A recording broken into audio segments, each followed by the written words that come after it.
Hello and welcome to... Once part of Lancashire's so-called colonial empire, it's been set firmly in Cumbria's boundaries since 1974. Set between the azure blue sea and the rolling Lakeland fells, the townsfolk are warm and generous and friendly.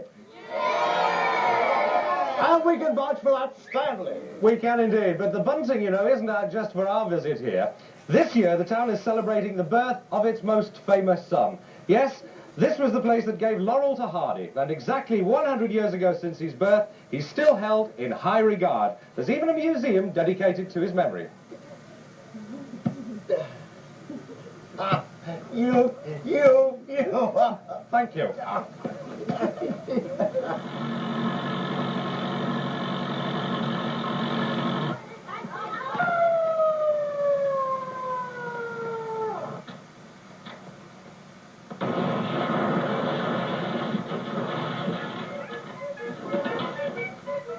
The Laurel legend sprang from humble beginnings. This tiny terraced house in Argyle Street, Ulverston, where the comic genius was born.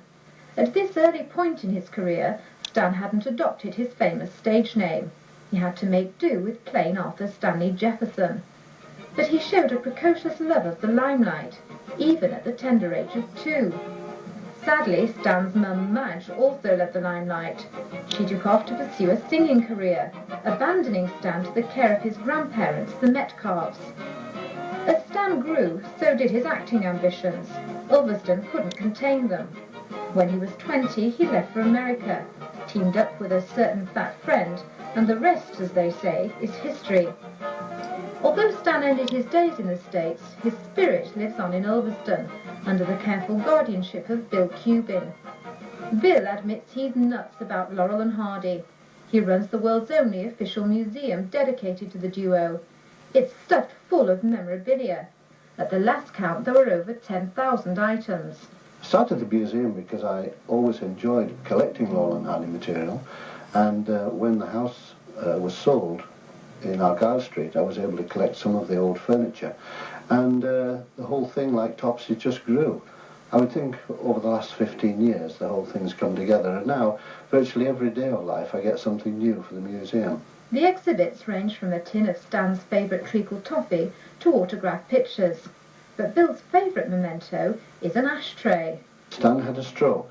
He lost the use of his left arm and left leg, and he was very difficult to move around, and he had a little ashtray which fitted on his hand, jammed on his hand, and that he was very, very pleased about right till he died, and it was one of his most famous favourite items. The museum does a healthy trade in Laurel and Hardy souvenirs. These badges are hot little sellers, so too is this sash, but the most popular memento is this. Visitors also snap up videos of Laurel and Hardy films, or cram into the museum's minute cinema to watch them. Why didn't you tell us that before? Having us run around here on a wild goose chase. Their magic comedy has enthralled audiences down the generations, and Ulverston is staging a centenary celebration in honour of Stan Laurel.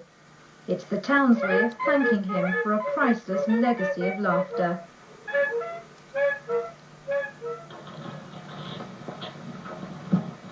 Thank you, boys. Where'll you be when I need you? Right here. Okay. But, you know, Laurel isn't the only notable name around these parts. The name of Hartley's is revered across the whole of the northern half of Britain. This famous brew is made here, and little has changed in the way it's produced despite the march of time. Parties are allowed to visit the brewery, but Dave Guest had his own exclusive tour. Lucky chap. It's easy to find Hartley's Brewery, they said. Something about the address gives it away. The old brewery, Brewery Street. And the old is no exaggeration. There's been a brewery in Ulverston for more than 240 years. The Hartley family took it on during the 1890s. But it wasn't until the years immediately after the Great War that they gave their name to the ales that have won countless awards ever since. The company was taken over by Stockport-based Frederick Robinsons in 1982. Some hardened Hartley's drinkers might have wondered whether they'd be left crying into their beer over the loss of their favourite tipple. Today, though, they admit any fears proved groundless. Despite its takeover by Robinson's, it still seems to be keeping up the form and extending its range of beers even. When it launched Coal Runners 2 years ago, you can still get a very good pint of Hartley's. Depends where you go, obviously. I think just a good, consistent brewing method and a good, close relationship with the publicans that sell the beer works quite well. Brewing traditional ales is as much an art as it is a science, and the brewers say their continuing popularity with the purists is thanks to the fact they've preserved traditional brewing methods. Well, wherever we possibly can, we continue to use the materials and the methods that we have used at Hartley's over quite some time. Obviously, there are times when we have to modernise things, but where we possibly can, we keep that to an absolute minimum. There are 56 Hartley's pubs scattered across Lancashire and Cumbria, and for real ale buffs, Ulverston will always be seen as a mecca of good taste.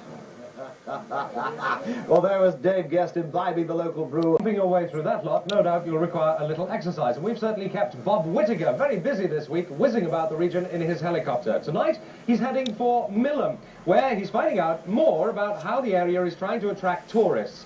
He's also been sampling the hospitality of Broughton in Furness, where holidaymakers really can enjoy the comforts of a home from home.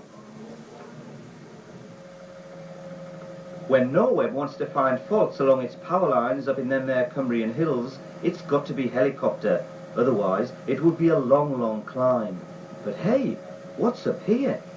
This is no pylon. It's an old monument to a long-dead local explorer.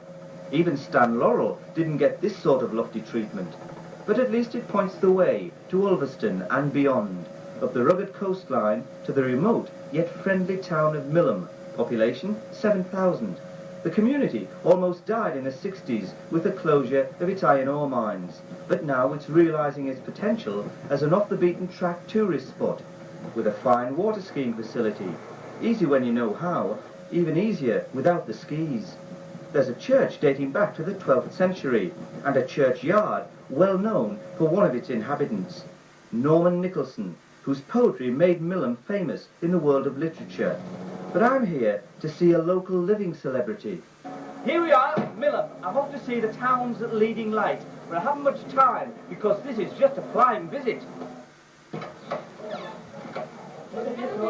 Excuse me, madam. I'm actually looking for the mayor. I'm the mayor. Ironically, the mayor's own parlour, now a coffee shop, was where Nicholson lived and wrote. It's where his readers from all over the world flock to. The visitors also drift round the corner to the Folk Museum to catch a glimpse of how local folk lived and how it was down under Millom. There are plenty of walks, we've got the hills, we've got the seashore, we've got everything. Couldn't wish for anything better. It has to be said, though, that flying there is easier than driving, but the effort's worth it. Millom, trying to get onto the tourist map, but further inland, there's another little gem worth visiting. We're off to Broughton in Furness. It isn't easy to find Broughton in Furness, but seeking it is worth it if you want to discover an English village unspoiled by five-star hotels, but you still eat in style, in a friend's house. Apart from dipping into a hefty Cumberland breakfast, Betty Gibbs and husband Reg are sampling the Northwest's first ever village weekend break. And first, the introductory grand tour of the village square, led by a local volunteer, using her vast local historical knowledge. The weekend breaks are put together by two other villagers, working unpaid from the tourist office. They gather in their neighbours to help and to entertain the visitors. There's Anthea Jones, the spinning lady, and Les Grisdale, a local farmer who spins a few yarns too, apart from passing on tips on making shepherd's walking sticks. There's John Barker, whose family have been tossing together baskets for generations. He's keen to teach the new generation a trick or two. The idea of the weekend break is so that the visitors can really get involved in what makes Broughton in Furness tick. If you're on one of these country village weekend breaks, this is what we're here for.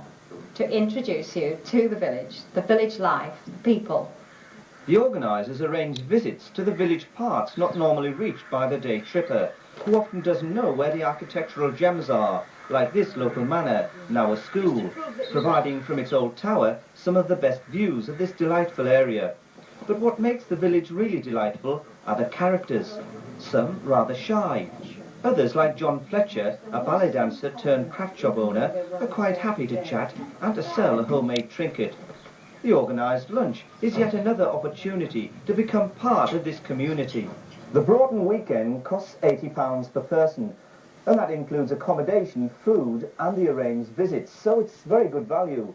But I think it's fair to say that this break will appeal less to young families with small children and more to mature couples or perhaps single people. Upcoming events by sending for a fact sheet from the Cumbria Tourist Board. Please send a stamped addressed envelope to the Cumbria Tourist Board, Holly Road, Windermere, LA23 2AQ. And the weather's a mess tonight. It's very cool. Tomorrow it's cool with scattered showers. Well,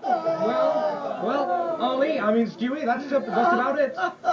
Well, now then, play us out tonight. We have a ditty in praise of Ulverston's famous ale, and it's performed by Broughton on the pile and Oh my goodness! Hartley's ale is excellent. We'll sup it till we fall. In Ulverston, the town where Hartley's brew fine ale, walking with the lads, we were feeling rather frail.